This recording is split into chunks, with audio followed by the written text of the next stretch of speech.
ഇത് അനേകർക്ക് വേണ്ടി ചിന്തപ്പെടുന്നതും ഉടമ്പടിയുടേതുമായ എന്റെ രക്തമാണ്. This is the blood of the new covenant. പുതിയ ഉടമ്പടിയുടെ രക്തമാണ് എന്ന് പറഞ്ഞാൽ എന്താ? പഴയ ഉടമ്പടി മോശയുടെ നേതൃത്വത്തിൽ സീനായി മലയുടെ അടിവാരത്തിലെത്തിയ ജനത ദൈവത്തോട് പറഞ്ഞു, ദൈവമേ, ഞങ്ങള് നീ പറയുന്ന എല്ലാം അനുസരിച്ചോളാം, നീ പറഞ്ഞ വചനങ്ങളെല്ലാം 613 നിയമങ്ങൾ ഞങ്ങൾ പാലിച്ചോളാം. അപ്പൊ മോശ കാളക്കിടാവിന്റെ രക്തം എടുത്ത് അവരുടെ മേൽ തളിച്ചിട്ട് പറഞ്ഞു, ഇത് ഉടമ്പടിയുടെ രക്തമാണ് എന്ന് പറഞ്ഞാൽ എന്താ?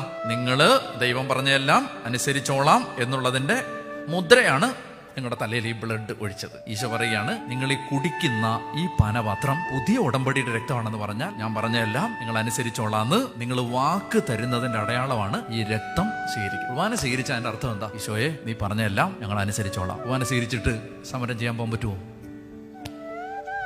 പറ്റില്ല. കുർബാന സ്വീകരിച്ചെന്തരേ? കുർബാനയ്ക്ക് വേണ്ടി വഴക്കിടാൻ പറ്റുമോ? കുർബാന സ്വീകരിക്കാന്ന് പറഞ്ഞാൽ ഇതാണ്, ഞങ്ങൾ നീ പറയുന്ന എല്ലാം കേട്ടോളാം. പുതിയ ഉടമ്പടിയുടെ രക്തം എന്ന് പറഞ്ഞാൽ എൻ്റെ അർത്ഥം ഇതാ, നീ പറഞ്ഞെല്ലാം ഞങ്ങൾ അനുസരിച്ചോളാം. അപ്പോ പഴയ ഉടമ്പടി സീനായ് മലയുടെ അടിവാരത്തിൽ വെച്ച് മുദ്ര ചെയ്യപ്പെട്ടത് കാളക്കുട്ടിയുടെ രക്തം കൊണ്ടാണ്. പുതിയ ഉടമ്പടി സിയോൻ മലയുടെ അടിവാരത്തിൽ വെച്ച് യേശുവിന്റെ രക്തം കൊണ്ട് മുദ്ര ചെയ്യപ്പെട്ടു.